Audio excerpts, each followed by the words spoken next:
Suivre la cérémonie sur un écran à l'extérieur, ils n'imaginent pas être ailleurs. Je crois que c'est important qu'aujourd'hui, il y ait du monde, les laisser tranquilles le jour de l'enterrement. Je pense que ça reste quelque chose de familial.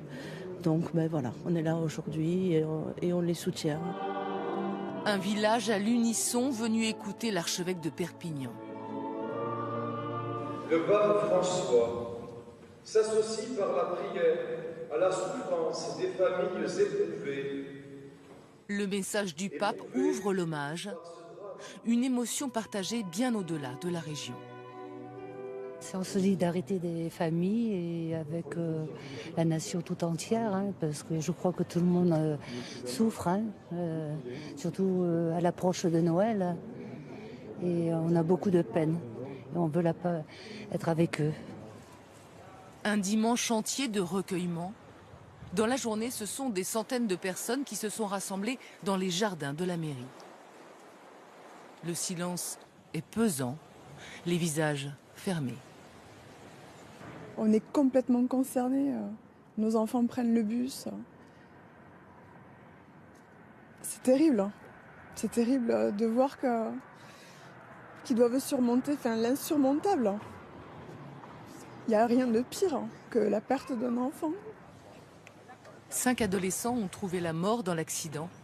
6 sont toujours dans un état très grave.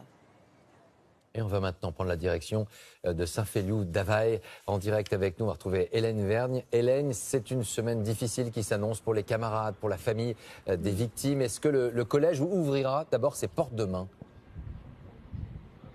Le collège sera ouvert non seulement aux élèves, vous savez, mais également à leurs parents. La cellule médico-psychologique de 60 personnes qui a été mise en place vendredi est maintenue et le sera toute la semaine. L'objectif vraiment est de suivre au plus près chacun, au plus près de ses besoins. C'est-à-dire que certains cours reprendront, c'était déjà le cas vendredi, mais les enfants, le personnel de l'éducation, également les parents, seront reçus par des psychologues, ceux qui le souhaitent en tout cas, dans des salles réservées, un petit peu à part. Les premières obsèques, celles d'une jeune victime devrait avoir lieu demain. Pour les 4 autres enfants, ce sera jeudi. Et dès mercredi, dans la salle polyvalente de Saint-Féliu-d'Avall, une chapelle ardente avec des photos des disparus sera aménagée, sera dressée pour pouvoir rendre un nouvel hommage aux enfants. La position des barrières du passage à niveau plus que jamais au cœur de l'enquête. 4 jours après la collision entre un TER et un car scolaire à Millas, la conductrice du car affirme qu'elles étaient levées, le conducteur du train qu'elles étaient baissées. Un drone doit survoler demain la zone pour récolter de nouvelles informations. Et en parallèle, cette reprise des cours éprouvante pour les élèves du collège Christian Bourquin. L'accident a tué 5 de leurs camarades, 18 ont été blessés. La cellule psychologique mise juste après le drame reste en place. Loïc Besson avec Caroline Dieudonné et Camille Michelin. Rarement un retour un lundi matin aura été aussi douloureux. En arrivant devant leur établissement, les élèves du collège Christian Bourquin à Millas restent traumatisés, le nœud au ventre. Stressé. J'ai peur de la réaction de mes camarades. Ça me fait quelque chose de rentrer dans le collège. Parce que d'habitude, ils étaient tous là en train de s'amuser, de jouer au ballon. Et là, maintenant, ils sont plus vides. La peur de la chaise vide. 5 de leurs camarades sont décédés dans l'accident et d'autres sont toujours à l'hôpital. Je dors pas, je dors plus, je pleure tous les jours.